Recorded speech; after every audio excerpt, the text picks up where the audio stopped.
really close look at FEMA's BRIC grant program. So it's now my pleasure to turn this panel over to Bear Afkhami. He's here, and he's going to guide this discussion with an expert from FEMA, Ms. Camille Crane. Thanks, Bear. Thank you, Laura. Everyone, welcome to FEMA BRIC Grants and Grants Management. Why is this event important? Particularly in my opinion as a mitigation and resilience nerd. Well, with the ever increasing frequency and severity of extreme weather and the impacts of climate change on critical infrastructure, mitigation and resilience programs have never been more critical, no pun intended. One major way emergency management and critical infrastructure programs can address these challenges is obviously with the Building Resilient Infrastructure and Communities Grant Program. Now, we can talk about BRIC for hours and hours, especially myself. I'd love to do that with numerous different workshops. And in fact, there are tons of workshops on YouTube produced by FEMA and FEMA regions.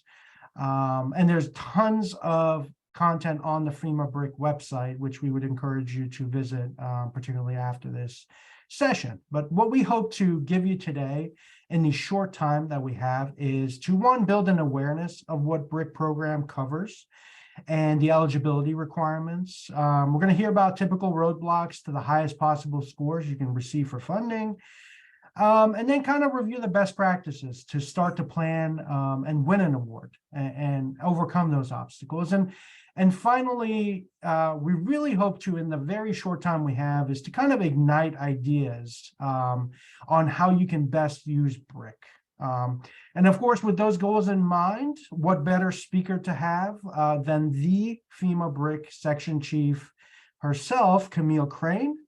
A very distinguished speaker for us today.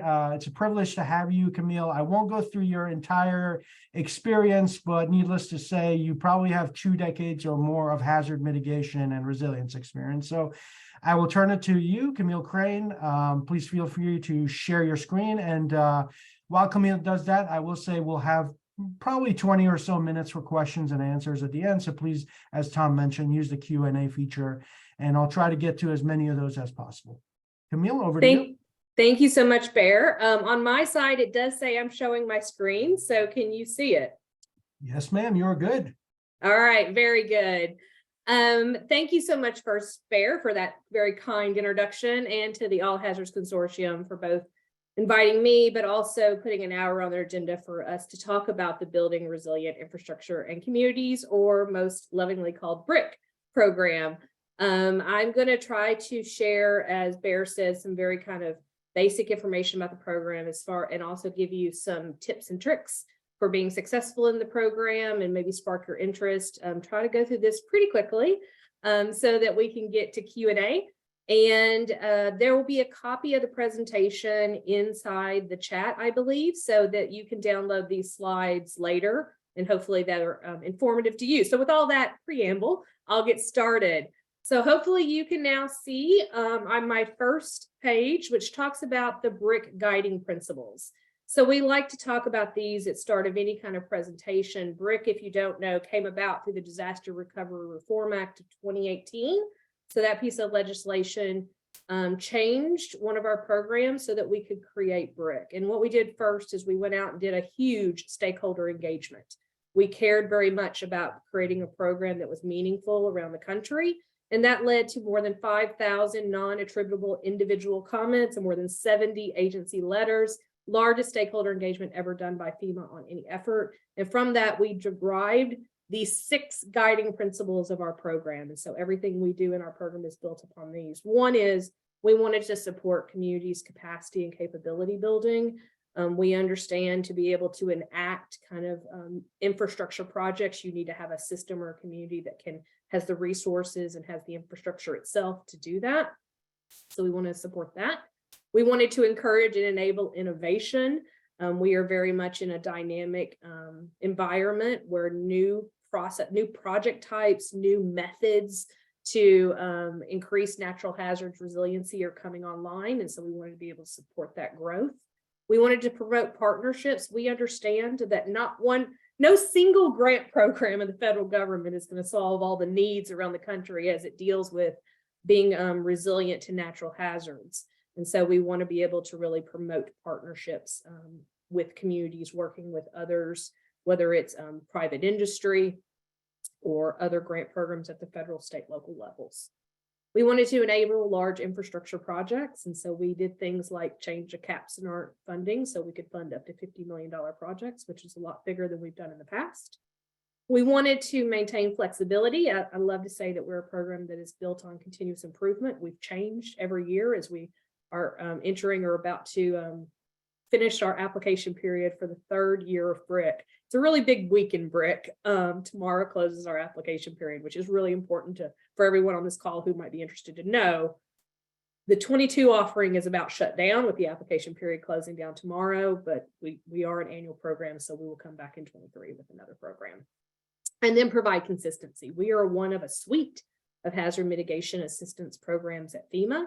And so a lot of times at like the states, our state hazard mitigation officers will manage multiple of these programs. So where we could be consistent with those other programs, we try to be so. Every year we set forward our priorities for funding that year. These are our 2022 priorities. So for reference, we are currently in our fiscal year 22 program. That application period opened on September 30th and closes tomorrow at 3 p.m. Eastern time. So these priorities do get reflected or changed if they change every year in our notice of funding opportunity. Our notices of funding opportunity typically come out in August or late summer for that application period to open, usually in late September. So I'm not tracking right now. We will have many differences for next year, but you never know. But these are our current ones, and these are ones that have followed through the 3 years of the program with, I would say, the last couple of years, we put extra emphasis on both equity and climate. But particularly looking at our priorities for funding, they deal with incentivizing natural hazard risk reduction activities that benefit public infrastructure, and that's infrastructure that benefits the public, not necessarily owned by the public, and disadvantaged communities, especially in light of Executive Order 14008. Which put forward the Justice 40 effort. BRIC is a federal program that is covered under the administration's Justice 40, which says that at least 40% of our benefits should go or benefit disadvantaged populations. So that is a piece of our program. We want to incorporate nature-based solutions. So as we deal with a lot of infrastructure work, where can green infrastructure be put in, particularly those that are designed to reduce carbon emissions. We want to enhance climate resilience and adaptation, and then increase the funding and adoption enforcement of latest editions of building codes. The Disaster Recovery Reform Act is a huge proponent of building codes and puts a lot of mentions of building codes throughout that law, including into our BRIC program, and that shows up in a variety of ways. We, of course, prioritize projects that meet multiple of these priorities, and I'll be talking to you a little bit when we talk about how to be successful in the BRIC competition. We have competition criteria, and so to be successful, you need to understand those. You need to be maximizing your points, and they a lot of times they mostly center around these priorities. One of the first things everyone needs to understand is who can apply for the program. So really basic information, but really important information of who actually can put in an application. So the offices that can apply directly to FEMA those are the applicants, include the 50 states, the U.S. territories, federally recognized tribes, and the District of Columbia. Typically, that is the State Emergency Management Office. And inside of that office, they have a state hazard mitigation officer, and those applications funnel through them. So if you think about it, they're the one that make one application for such.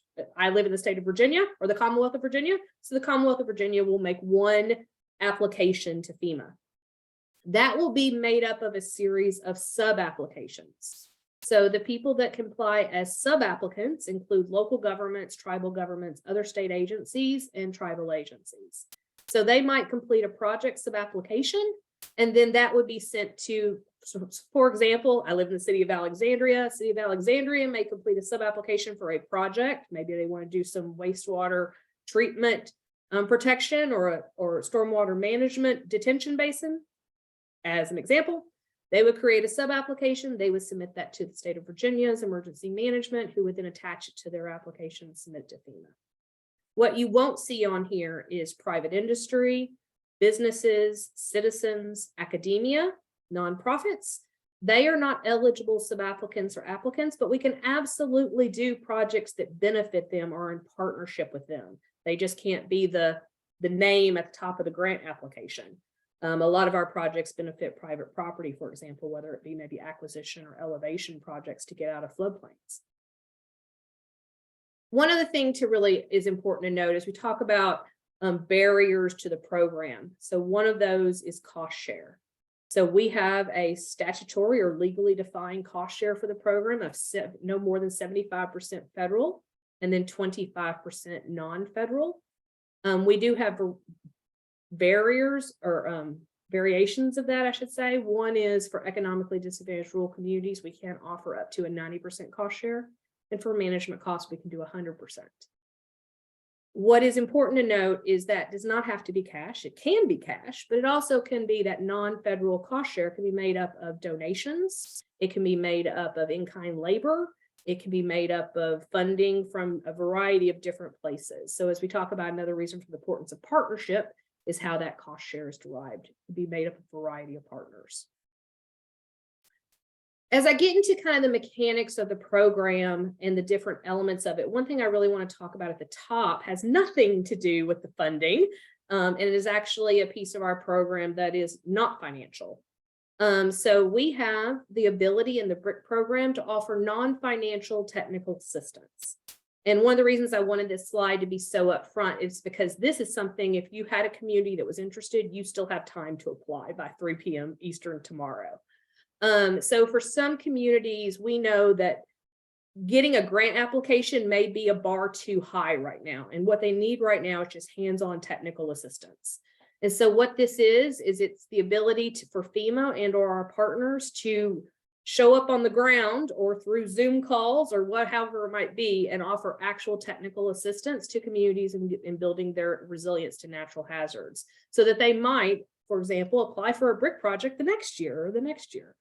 But we see this as an opportunity to really help the communities that are at the lowest capacity. This is not a grant application. It is a survey that you submit online on our website, and it goes directly to FEMA. So it does not have to go through that sub-applicant process. It can go directly from the community to FEMA. And so that's why I say there's still time, because a community could go online right now. It'll probably take them about 10 minutes to complete the survey and they can submit it. As I go to our financial side, so what are the actual grants that we do in the program? This year in 2022, for the application period that closes tomorrow, we have $2.295 billion available. That is a significant increase over the last 2 years. As we are entering our third year, we had $500 million available the first year, $1 billion available the second year. This year we had 2.295. That inside of that 2.295 bucket of funding is basically 3 different individual pots of funding. The first is what we call the state and territory allocation. That is $2 million for every state and territory, plus the District of Columbia, to do any type of mitigation projects, hazard mitigation projects they would like to. That could be either brick and mortar construction projects, or it could be these project types you see on the screen, which are called capacity and capability building activities. We also, the second bucket of funding is what we call a tribal set aside. Because our federally recognized tribes can apply to FEMA as applicants, but they do not have access to a state and territory allocation, we set aside $50 million this year for funding for federally recognized tribes. And they can, the federally recognized tribe, once again, can do the same thing. They can apply inside of that set aside for mitigation projects and or capacity and capability building projects. Capacity and capability building projects consist of 4 different project types. So they are building code projects. As I talked about, that's a priority of the program. So that is the adoption of building codes. If a community doesn't have codes, it's the bettering of codes. So let's say they have a 2015 International Building Code and they want to up that to a 2021.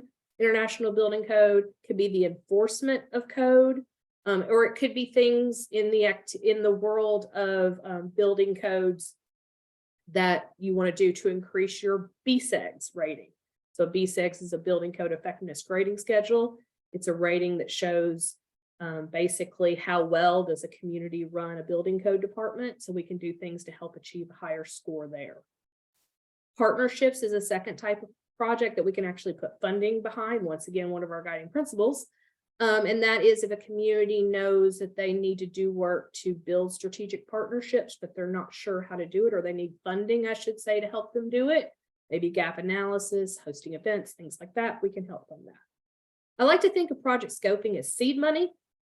So maybe a community knows they have a risk, like they have flooding, but they're not 100% sure what to do about it. So they're not ready to put in for a construction project. They just need some upfront money to do that design and engineering work, or that environmental planning work. So that can be an application under project scoping. And then mitigation planning.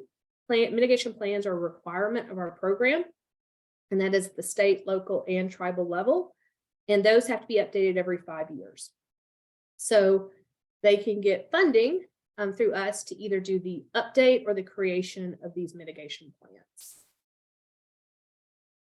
As we focus to, I talked about there were 3 buckets of funding within that $2.295 billion that we have for this program this year.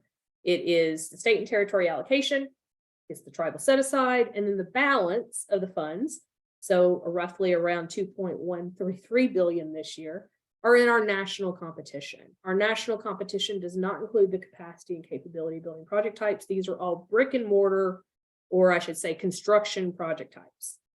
So this is whether it is retrofits, it is drainage systems, it's electrical systems, it's whatever those pieces are in a community that are at risk to natural hazards. How can we make them more resilient? All of the projects that go to our national competition go through a scoring process. And so as you think about how am I successful in achieving a selection through the national competition, it is really important to understand what the competition criteria is and how to maximize the points in this competition. I'll have a slide at the end of the presentation that has a whole bunch of resources. And that includes links to what we call program support materials. And we have one for both the technical criterion that you're seeing on the screen now, as well as the qualitative criterion that I'll show next. And those, you definitely want a copy of those program support materials. We update them every year to match the program that year. You want to have a copy of those because they are what I like to call the keys to the test. They help you understand how to get all the points. If you look across these criterion, you'll see a lot that you go, okay, I understand why that's a priority, because she talked about it in that slide earlier about the priorities of the program. So you'll see competition criteria centered around if it's an infrastructure project. Does it incorporate nature-based solutions? Does it come from an applicant like a state that has mandatory building code adoption? Does the sub-applicant have a disaster-resistant building code department shown through a BSEGS or building code effectiveness grading schedule rating? We have special points at the end for, I shouldn't say special points, we have points at the end for communities that are designated as underserved, including our economically disadvantaged, our federally recognized tribes. And also for this year's program, we're using the Center for Disease Control's SVI rating. So for really high SVI ratings. As these are all also important to note on the technical criterion, these are all kind of all or nothing, and they're judged by FEMA staff. So they're pretty black and white if you look at the project criterion. So you either get all the points or you get none of the points, depending on either the quality of the application or something in the application or something about the applicant or sub-applicant. As I flip to the next screen, this is our qualitative criterion. These are not all or nothing. If you notice, these are all divisible by 5, and they are done on a gradient that is peer reviewed through peer review panels made up of state, local, tribes, and territories, as well as federal agencies and other federal, all federal agencies, FEMA and other federal agencies. And these are reviewed for 6 additional criterion that also speak to priorities of the program, including climate change, populations impacted, the importance of leveraging partners, and our biggest point is about risk reduction, resiliency, effectiveness. We look just not at the prime benefit of natural hazard reduction, but do you have other benefits such as habitat creation, water quality, socioeconomic benefits as well. Just to give you kind of a flavor of different projects that have been successful in the first 2 years of BRIC. This one comes from Tulsa last year. So it was a BRIC 21 selection. You can see there it had a cost share. So you understand the size of the project of just under $20 million federal share. Please note we have no minimums in the program as far as the dollar value of a project. We do have a cap in 2022, which is the $50 million per project. This is a project that looks at Tulsa's flooding history, but also their urban heat effects. It really uses a combination of nature-based solutions to achieve the mitigation effectiveness. It is very system-based across Tulsa and looks at really achieving kind of these community-wide benefits. And as I said, too, really dealing not only with the flooding issue, but how to use the mitigation project to reduce the effects of urban heat. As I bring up the second selection for today's discussion, this is one from our FY20 program, so our first year. It is the Menlo Park project located out around San Francisco with about a federal share of $50 million. This one was part of the selections and really met the scoring criteria as it looked at both the effects of climate. So this is a project that is this area is very subject to the effects of climate change. It deals with, once again, community lifelines or systems in the community. It was hugely partnered. So as you look there on the project description, it talks about they had 9 different partners who showed up to the table to help make this project successful, including a selection of businesses. And it also does things like creates better habitat creation. As I talk about barriers or kind of issues with the program that make it hard for communities to sometimes apply, I talked about the cost share. The piece I would like to leave you with is also our benefit cost analysis. So one of the requirements in our program is to have a benefit cost ratio of at least 1, and that is achieved through a FEMA benefit cost analysis. That is probably the most complex part of our application process. We have done things to try to make that easier, including creating some pre-calculated benefits where you don't have to submit a BCA or a benefit cost, I should say, a full analysis if you can use one of these pre-calculated benefits. We did things in addition to this year as kind of a test. So we worked with the administration to be able to put a change in the discount rate into the program for certain project types. And that's something we're testing this year to see how that works. We understand that for some projects, especially around those that deal with nature-based solutions, sometimes achieving the cost benefit of 1.0 at a 0.7 discount or a 7% discount rate can be difficult. So we've added some changes into the program this year to test to see if being able to move part of that down to a 3% discount rate helps. We're also doing something this year that we've never done before, which is because we understand this is a barrier to entry for our most disadvantaged populations, how we can help do BCAs. So we have usually the BCA is something we check at the very front. So one of the first things we'd be checking in the next couple of weeks as we start reviewing the applications. But for our communities that are highly disadvantaged, we will not kick them out if they don't have a BCA at the front, if they have one, but it just doesn't pass. And instead, we will move them through the rest of the process. And if they can be successful through the rest of the process, we will help them with their BCA during our pre-award process. We still have to have a BCA or we have to show cost effectiveness for award. It doesn't change that requirement, but it just pushes it later in the system. As I finish up talk and we move to the chat, I want to leave you here with a couple of slides with all the different resources. Bear talked about the BRIC website and all the kind of collection we have out there. We've tried to put a very robust amount of materials on our website to help explain the different pieces of the program, including you'll see there the technical and qualitative criterion. You'll see also our mitigation action portfolio. So it kind of, those slides that I showed you from Tulsa and Menlo Park, it does that with about 50 different projects and about a 2-page where you can get a taste of different project types, different size communities, different techniques, different issues around the country. We also have a listing there of our state hazard mitigation officers as well as our regional offices, because they're always, if you're from a local government, that's your first place to go. The next slide is more of a collection of help desk numbers and emails and other materials that help a community when applying for BRIC.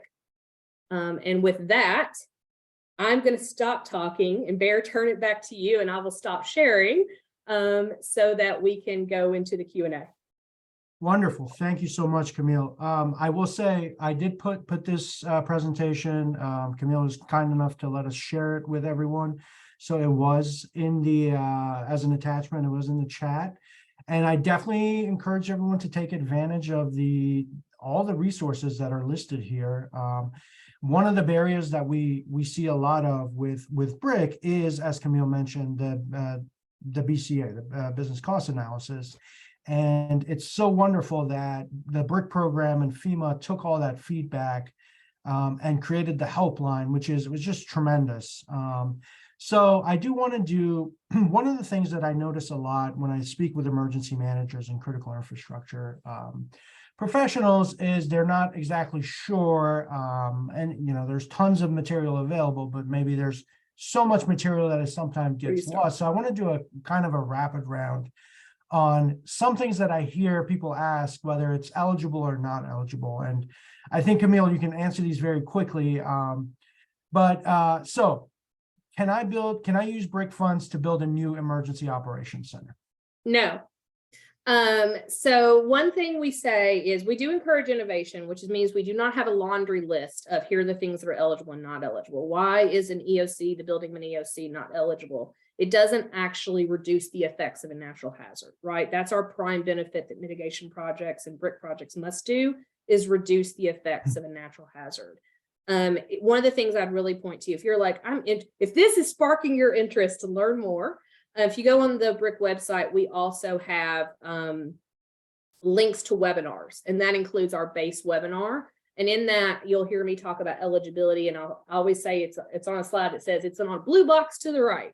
And what does that blue box to the right say? It says at the end of the day, what do projects must be? They must reduce the risk to a natural hazard. They must conform with or align to a mitigation plan. They must be cost effective. They must be environmentally compliant. And they must be built to code. Okay, so as a follow-up, Camille, the reason I asked about the EOC is because it floods all the time when there's a storm. So can I use BRIC funds to possibly come up with a solution to make sure my EOC doesn't flood as often as protected? Yes. So that is, so possibly, if this is, if your EOC is subject to some hazard risk, and so do you need to retrofit it? Do you need to put a tornado safe room in it to help the population? Do you need to put shutters on it or do the roof because of a hurricane? Do you need to elevate it because of flood damage? Retrofitting, that is a critical piece of infrastructure in your community. We can help keep it safe. Great. Okay, so I had a wonderful resilient project. 1 year ago, it started. It was nature-based, solutions, everything. It super great, kind of falls in line with BRIC. I already had funding for it. But a year ago, the funding dried up. Can I apply for BRIC funds to restart that project? So one of the things, and Bear, let me know if this kind of answers the question, so I want to make sure I'm understanding. One of the requirements is at time of application, you must list where all the funding is coming from. So the BRIC funds will cover, for example, on generally about 75% of the project. And then that 25% is non-federal. And I've got to say, where is that coming from? If for any reason during the implementation of that project, that one of those sources of funds falls out, we cannot do overruns in the program. So, and we also can't fund more than 75%. So I couldn't give additional funding. I could not up that percentage. You would have to find another source of funds. Wonderful. Okay, easy one. Can I buy fire trucks with this money? No. How about this one is a very good one, and I love BRIC because of this. Can I use it to create a hazard mitigation plan or update one? Yes, and incorporation and integration. We really wanted to take that further than what we funded in the past. So not only the creation of the hazard mitigation plans, the mandatory 5-year updates, but maybe you say, you know, in my community, it makes sense to make sure I'm incorporating what I've learned through doing the risk assessment and mitigation strategies and a mitigation plan, and put it into other planning mechanisms in my community, like comprehensive planning, capital use planning, other things. We can help fund that integration and implementation as well. And I think a great example of that, Camille, of an existing BRIC project, I guess, is the state of Massachusetts. They used it to update their mitigation plan and a climate action plan. Is that right? I believe so, Bear. That's correct. Okay. We have at this point about 800 selections across the BRIC program in 2 years. I have trouble keeping track of all of them, but that one is actually an example in our mitigation action portfolio. So yeah. Yep. Okay. So actually, Wendy asked somewhat of a relevant question to this. Wendy wanted to know, would emergency operations or COOP plans be eligible? Not on their just base, not writing basic, because they're don't have that mitigation planning component. We can definitely, as you talk about integration of plans, like how might a mitigation plan fit into that? But no, not just the creation of COOP or emergency plans. Okay. What's the duration of the projects for BRIC? So we at base have a 36 months, so 3-year period of performance. But I will say this, we understand that large infrastructure typically takes longer than 3 years. So while that is the standard, we have a ability in the BRIC program that if the applicant or sub-applicant, when they are making their application, you have to list your work schedule. If you list longer than 3 years and you put a justification of why you need 5 years to complete a project, we can assign if we have review and agree with it, we can assign a longer POP at the front end without going through. I mean, we do have the ability to do 2 12-month extensions, but we can go ahead and assign it what it should be at the front. Wonderful. But typically 3 years. Okay. Next question is another example of why I love how BRIC has been so flexible in adjusting to different hazards. So we talk BRIC primarily for natural hazards, but a good question, Camille, is can I use BRIC funds to address a cyber threat as well? So that is something new we did for the program in 22. This is something new for us in hazard mitigation, but we understand that cyber is a real threat. As you talk about risk in a community, cyber is part of that, and that it is not holistic to maybe mitigate against the risk of natural hazards and not think about cyber. So what we did is, while cyber security activities on their own as standalone projects are not eligible, we did make eligible that if you were going through the process of retrofitting, for example, one of your critical infrastructure, and with that retrofit, you need to upgrade cybersecurity measures, we can fund those as well. So we can fund cybersecurity measures when they are done in conjunction with natural hazard mitigation measures. Wonderful. And just so this happens, I just dropped the FEMA BRIC cybersecurity memo into the chat for everyone to review. Good question comes from Rosemary. It's kind of a broad question, so I'm going to kind of narrow it down to BRIC. She asks about vulnerable communities and those that are not necessarily developed. They get hit with natural disasters, and obviously the recovery times are harder. Again, one of the benefits of BRIC can really address this. I know you mentioned DTA and specifically with some of those vulnerable small communities. Can you just talk quickly about the details, what they, how do you apply, or how are you eligible as a small community for that? So eligibility, so BRIC non-financial direct technical assistance, you just have to be a community as defined by your state. Basically, it would mainly be like a town, city that's incorporated, has a structure of government. It can also be we have this year I saw coming in, we have 2 communities who've joined together. They have the same risk of a river. And so they're like, we would like to join up, and can you help both of us? And they're very underserved communities in the South. So that is kind of a first step. As you said, I really appreciate that. We see DTA as for my boss likes to talk about a train. And so if you think about it as a train car for community maturity, that's kind of that first step, right? If a community is not to a place that they can submit a grant application, they don't have maps, they don't have the technical know-how, then that DTA is a place to start. And then hopefully they can grow to that. And I'm actually seeing that we've done, we're working right now with 28 communities around the country, and we've seen at least 10 that say this year they're applying for a BRIC grant to do project scoping. So they're taking that next step of getting that seed money to actually develop full applications. And we're hopeful down the road, they'll come back and get applications or actual projects. Absolutely. Yeah. And that's going to be one of the advices we give at the end is kind of use BRIC to build, use DTA, then build a hazard mitigation program with the assistant, do project scoping, and then you can move up to doing an infrastructure, big infrastructure project using BRIC.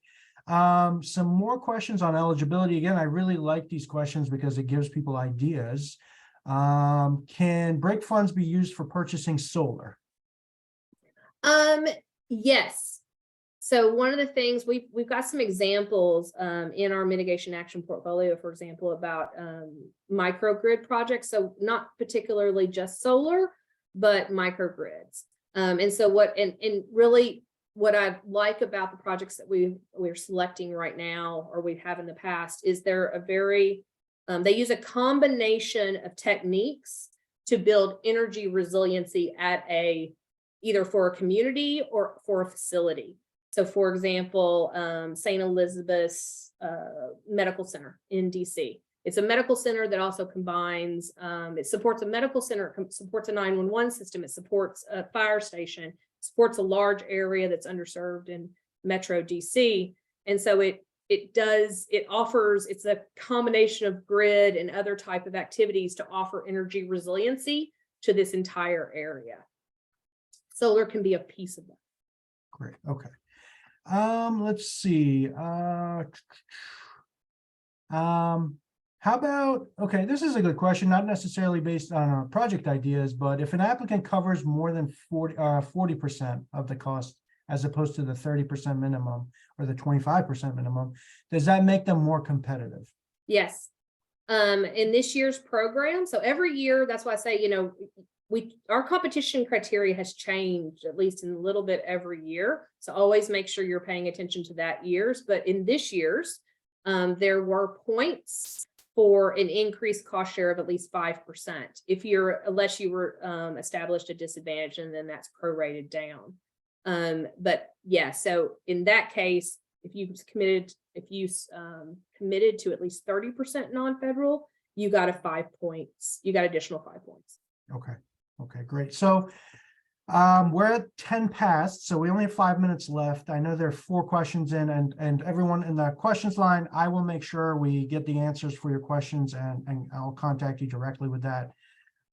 So let's talk about some best practices. So obviously, outside of the DTA, Camille, I don't think anyone's going to be able to submit an application by tomorrow, and even if you had 3 months, yeah, I don't want to set that expectation. Most states and territories had their deadlines weeks ago. Right, exactly. So let's talk about, as someone who works for a company that does a lot of grants management and resiliency programs, one of the big first steps I have is, yes, the deadline is tomorrow. Forget about that. You're not submitting anything, but start now. You have a copy of the notice of funding opportunity. You know pretty much what the timeline is going to be for everything to start back up, basically. So you know that the final deadline for federal is going to be late January of 2024. You're going to have to check your state's deadlines, because as a sub-applicant, you're going to need to submit to the state first, and then the state will submit to federal. So, when we advise agencies, we say start as early as possible. I mean, you can start tomorrow for the next cycle, and we really would recommend taking all these ideas and what you've learned today and really starting tomorrow. Is that good advice as a first step, Camille? Yes, I can say what we have seen from some of these, especially the larger infrastructure projects like that Menlo Park, they have been years in development. Because as you're talking a major infrastructure and you're talking about layers of partnership and community engagement and really getting those resources put around and having consensus, that takes time. So I always like to say I really appreciate you saying that, Bear, because I like to say BRIC is not a one-time program. We're an annual program, so it is never too early to start having that conversations with the local government officials who would be submitting the application, with your state officials to understand their deadline, to understand their priorities for funding, because they may have additional priorities outside of the FEMA program, and starting to put those teams together to submit the projects. Great.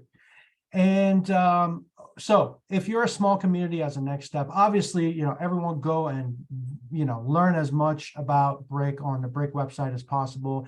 I dropped probably 7 documents, and I think there's probably 30 more that you can just easily find on the website and just immerse yourself in. As a next step, definitely if you're one of the vulnerable communities, I would definitely say the next step should be to reach out for the DTA. To get assistance. And if you're not, I think one of the next things you should look at is, do you have a hazard mitigation plan? Do you have building codes? Because I think, Camille, if you may agree, obviously you need those 2 things, and those are some of the big challenges to getting a big infrastructure award from BRIC. One thing I would correct on that, Bear, just to be clear, the plan is a requirement. You have, if tomorrow when the application period closes and we start reviewing the applications, if they do not have an active hazard mitigation plan at that local and state level, we automatically kick them out. Building codes doesn't kick you out. It's not an eligibility, but it is points in the competition criterion. And so for projects being submitted to the competition criterion, you are more likely to be successful if you are in places that have building codes. Great. Okay, that makes a lot of sense. And if you don't have building codes or hazard mitigation plan, BRIC is the perfect next step for you to, apply for funding and create those, and kind of in the future, put yourself in a better position to kind of get, big infrastructure award. As Camille mentioned, check your state's application deadlines. That can really mess with you if you don't meet the deadline, because you have to go through your state. And then really use the resources provided in the slides by Camille and on the BRIC website. There's so much training, there are templates, all the hotlines, which again is in that document that BRIC mentioned, Camille mentioned, and then definitely the direct technical assistance. Super important program, super helpful. I'm very focused on being on time and finishing on time. So Camille, I want to thank you so much for taking the time. Thank you. I know you have an extremely busy schedule, and obviously tomorrow's a deadline. I can't imagine you have nothing to do today. So we really appreciate you taking the time. And for the audience, I'm sure Camille's team is going to be, traveling the country, doing all sorts of webinars and trainings. I myself will be doing the same from the private sector perspective, talking about BRIC. So please feel free to reach out to me. And again, all the questions that we didn't get to, I'll make sure we do answer and answer them directly to you. Thank you. Thank you. All right. Thank you, Bear. Thank you, Camille. You are both, you bring such deep expertise.